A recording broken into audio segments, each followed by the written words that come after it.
All right, all right, all right. You guys feeling good? All right, let's do one more check. Good morning, Concordia. Let's do it again. Good morning, Concordia. Listen, this is what I do. I need the energy because these panelists are coming out are legit all my friends. This is such one of those days where it's like, I love my job. I love doing what I'm doing. When you can bring your friends to work day, you guys are about to meet some incredible, dynamic legends and Hall of Famers in this game, really dealing around women's sports. And I literally just did a conversation yesterday in Good Morning America discussing the rise and growth of women's sports. And I really did the thesis on it on rising tides lift all boats in the way that we're growing the sport, and particularly through the WNBA. Shout out to A'ja Wilson, who just was named unanimous MVP for the first time ever since 1997. Give it up for A'ja Wilson. Y'all can do better than that. Give it up for A'ja Wilson.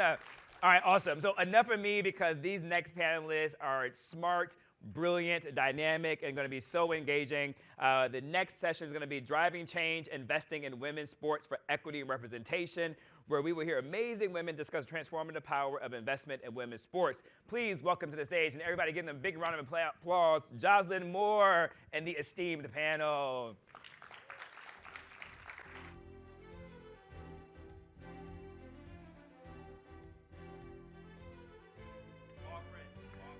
Yes. Thank you, Mike, for that wonderful introduction. And hello, everyone. We are super excited to be here to bring you this exciting panel. And I have to say, we all just met backstage, and it's like a sisterhood already.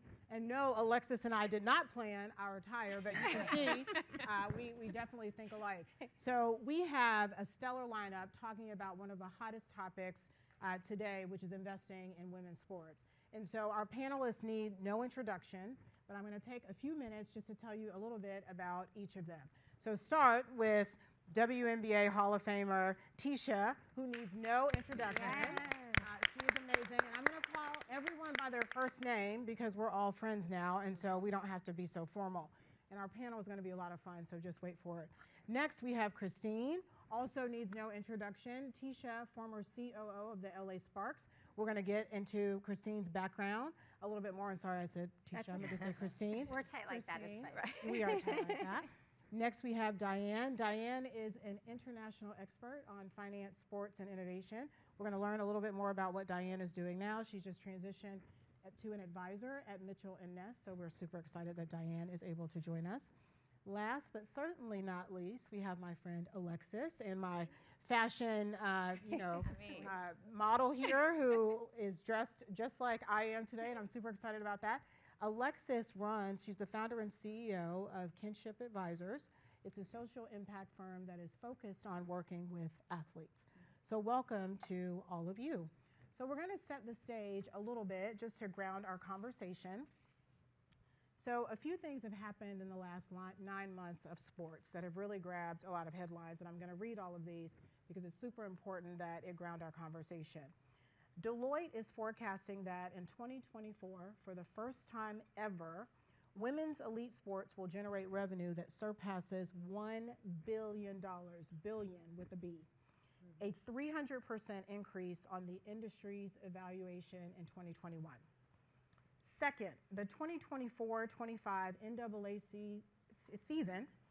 NCAA, I don't know why I'm getting so tongue-tied today, NCAA season commenced under a new $920 million, so close to $1 billion ESPN deal. $520 million of that, more than half, is allocated to the women's March Madness tournament, not the men's. Pretty awesome. And then I do want to give a quick shout out to the NWSL. I'm going to come back to this, but first, they signed a $240 million 4-year media rights deal with CBS, ESPN, Amazon, and Scripps. This is the most lucrative set of media deals in women's sports history. Also, NWSL making history yesterday as Gotham FC was at the White House for the very first time having a championship team be celebrated by the President of the United States. So I do want to shout out Commissioner Berman, Judy Haddon, and the entire NWSL team because history continues to be made. So Christine, let's start with you. Given your background and experience, I want to talk about the opportunity of investing in women's sports. We hear about media rights deals all the time. They get all the press, but there's so much more to the investment opportunity. So whether it's naming rights, sponsorships, ticketing, merchandising. The list goes on and on.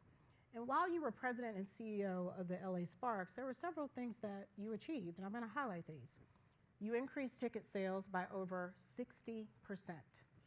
You led the WNBA in attendance for 2 seasons. You doubled ratings on Spectrum Sportsnet. You impacted nearly 300,000 lives through community programs. And last but not least, you won a WNBA championship. So She did. look at that ring. Do you see the ring on her finger? My goodness. So what factors are driving the meteoric growth and interest in women's sports?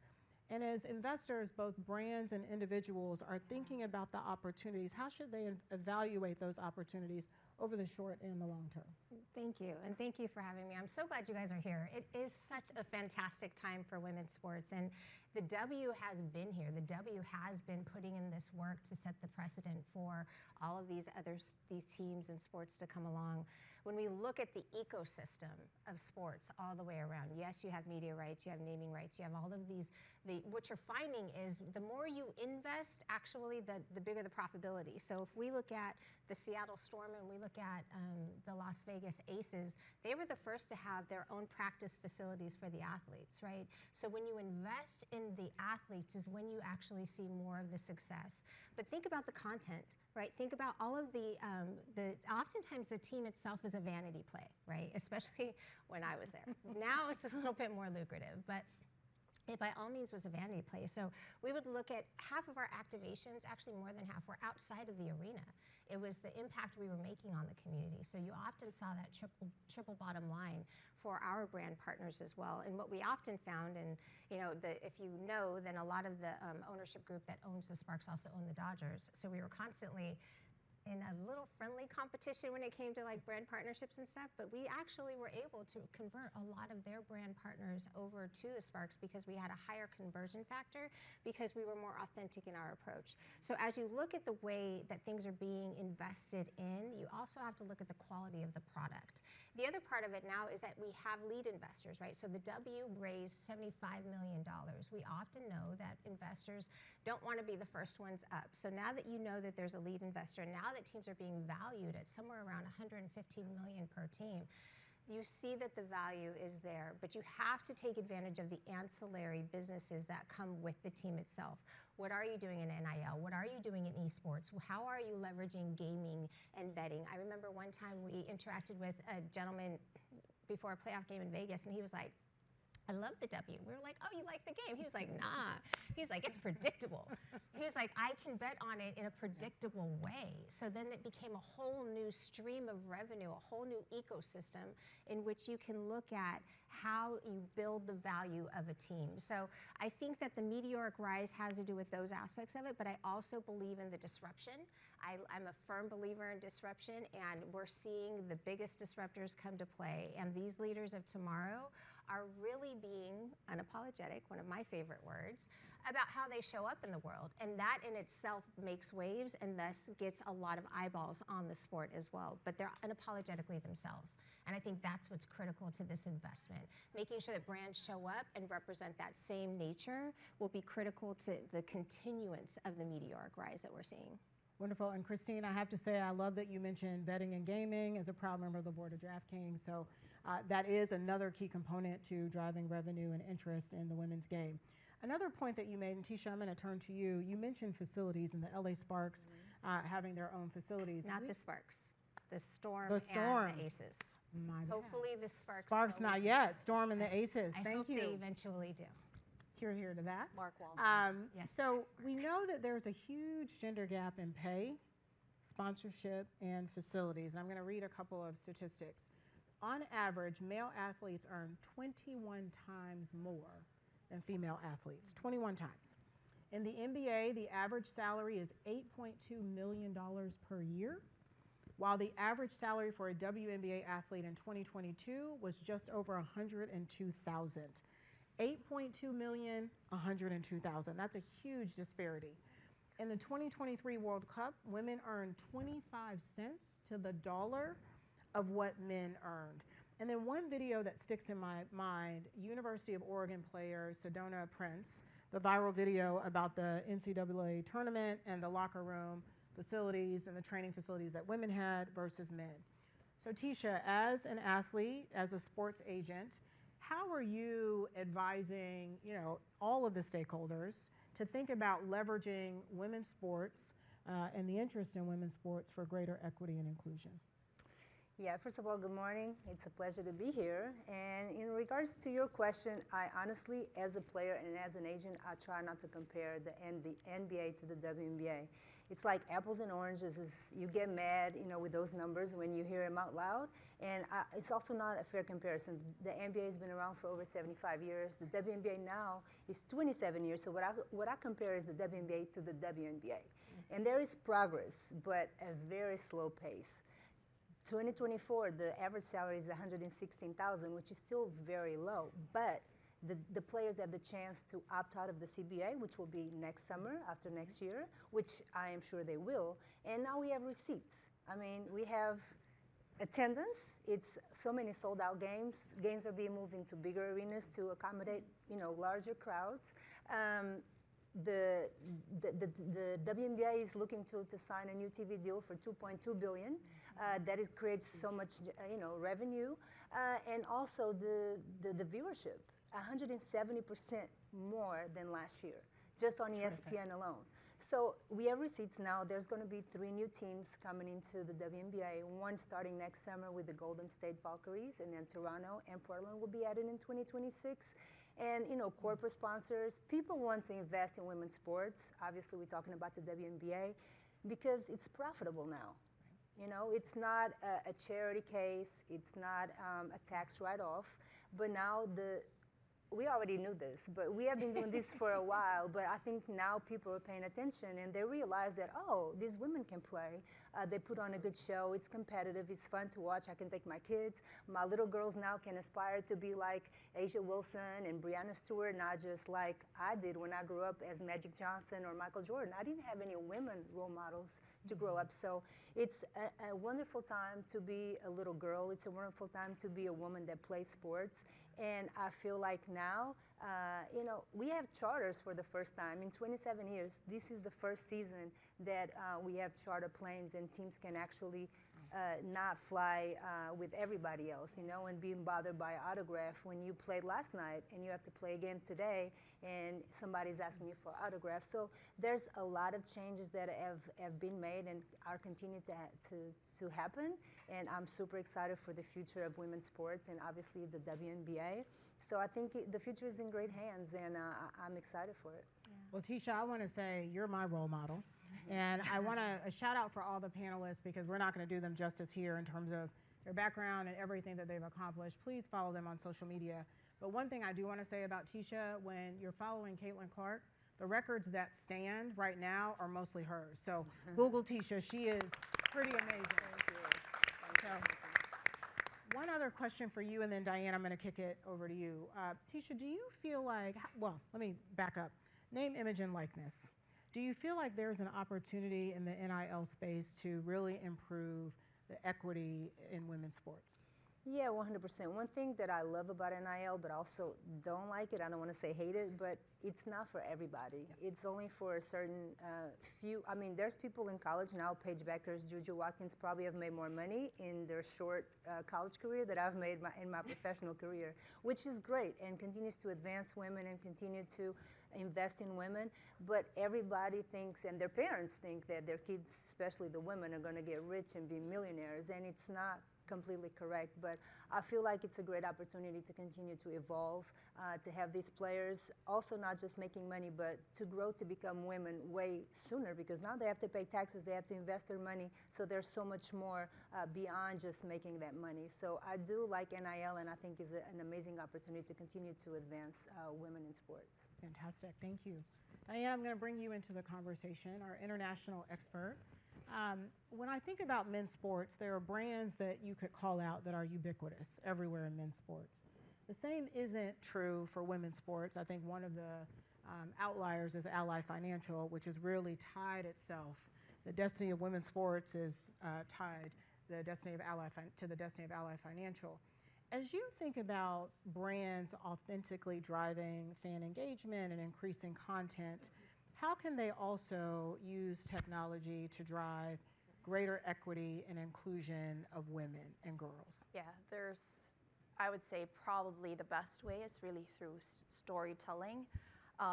You look at the WNBA and they have a bunch of change makers. So they have, I think, about 6 today. So the likes of Google, Deloitte, CarMax is there as well. You look at the NWSL, they have 11 marketing partners. So some overlap there, but I think what would be most helpful is really for these corporates to actually lift up the athletes, right? Storytelling. That's how you hook kids, audiences, bring new audiences in. On Thursday, I had the opportunity to make it to the final game of the New York Liberty. Oh, yeah. Okay? It was electric. You were there too, Alexys. I saw you. I had my daughter. I'm going Yes, my 8-year-old daughter with me and my 11-year-old son. Xbox particularly paid, I think, double of their, whatever they were going to pay for that game, just to have a court, like a special court for that game. They gave out T-shirts as well to all the attendees, right? And then you have Sabrina actually welcoming, because it was Fan Appreciation Night, right? But we need, I guess, more institutions, just like Xbox, to actually invest behind it and go multi-channel, right? There's broadcasters, streaming platforms. You mentioned the $2.2 billion 11-year deal that the W has. By the way, there are people questioning whether that's a fair deal, because if you look at viewership numbers of regular season NBA games and WNBA games, the trajectory of growth of WNBA viewership is actually out of this world, right? And so you could argue, and that's an allocation obviously made by the NBA, and is there a future where we start to negotiate outside of the NBA, right? And you bring in other partners that are just fully dedicated to the W. You talked about betting in gaming earlier, and I know you sit on the board of DraftKings. It's interesting, but the people who actually bet on W games, 80% are still men. A small fraction, then women. And then like player props. I think right now what I've seen was Caitlin Clark, I think, has like 60% of player props, followed by Angel Reese and a few others. But like there's so many other stars in the league that you can tell stories about and lift up and just get people to tune in, because ultimately I think that is the beauty of sports, right? It's driven by athletes, by personalities, and if you know more about them, their journeys, and then you're given more of a reason to tune in. Yeah. Thank you, Diane. Alexys, last but certainly not least, I want to get you into the conversation. So you focus on social impact working with athletes. There's such an opportunity to increase the involvement of women and girls in sports throughout the world, and particularly as we think about the UN Sustainability Goal number 5. So tell us a little bit more about your work and how you think sports and the future of women's sports can really drive greater impact in the communities that athletes serve in and are from. Yeah, no, first of all, good morning, everyone. Hey, all my family.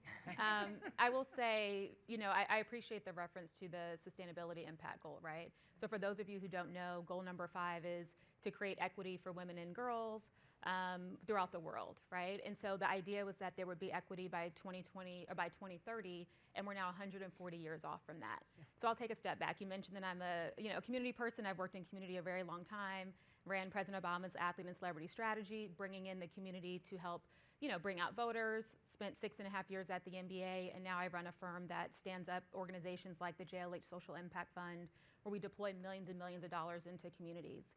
But what, just to go back to the question, I think we can't have this conversation without talking about young girls. So let's take a step back. How many people in this room watched the Super Bowl this year? Just by a quick raise of hands. More than half the room. You guys may have remembered that during the Super Bowl, there was an ad by Dove that said 45% of young girls quit sports by the age of 14. And the reason behind that is because of lack of confidence, lack of body confidence. So when we talk about investment into growing the women's game and the impact that has on the community, while watching that commercial, I thought about my nieces, right? Yeah. What do we do to increase the number of young girls that are playing sport? We can't grow the game if the bodies aren't there. We can't grow the game if there's not more access, for young girls. And so the investment that Dove made to do that commercial during Super Bowl is how we help make a difference, right? So now you're in the minds and the hearts of the people. I'm sitting around my table and I'm looking at my niece and saying, do you have lack of confidence? Like, why did you quit playing your sport, right? So then you unpack that and you uncover that. So now we get them out, we get them to play. Now the investment has to be in infrastructure. So you get them back excited to play the game and to play sport. Well, then we have to invest in the infrastructure of allowing them to have a place to play the game. And so that's another piece of investment, right? What does that look like? Facilities, resources, access and opportunity. And then you look at what young boys have access and opportunity to, right? So they're playing in Pee Wee League, they're playing in Little League, they're playing these competitive sports at such a young age where I think we all mentioned, now you see the personalities of these athletes much younger, right? The marketability of them changes. So then there's that layer. So now we have access, now we're giving them the ability to play more sport. Well, then what happens with that, right? So I think everybody can talk about how the WNBA, you look at the game now, and it is a better game. It's a more competitive game. Part of having that competition is it breeds confidence, right? So now you're creating confidence for these young girls, and within that whole ecosystem, you have rivalries. So the reason why sports gets so excited for folks, and the reason why marketers like to have those conversations is because you have the rivalries and you have the names, and you create this excitement that I think is really, really important. And I know we're out of time, so I'm running through my funnel really quickly, but I think it all ties to the next thing, right? So now you've got some competitive games, you see the W that's growing, you see what happens when we have that ecosystem, and now you want to market them, which is what everybody is saying.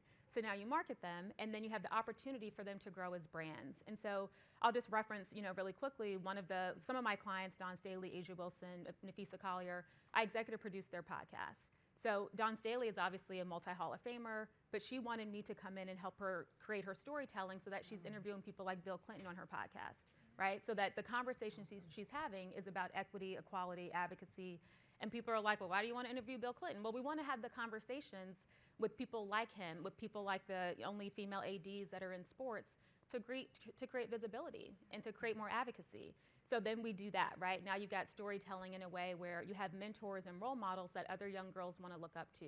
And then you see the game grow. Then you see equity and advocacy and equality in a way that I think is really, really important. And lastly, I just want to share that I think sometimes their perception is that fans don't want to have these conversations, right? So when you think about the sustainable goal, the perception is that fans don't want to hear about it.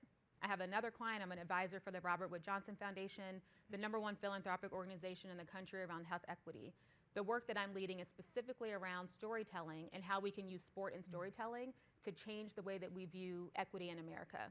And polling the community, polling the nation, right? So every race, religion, political background, 79% of them said that sport is the avenue to have these conversations around equity.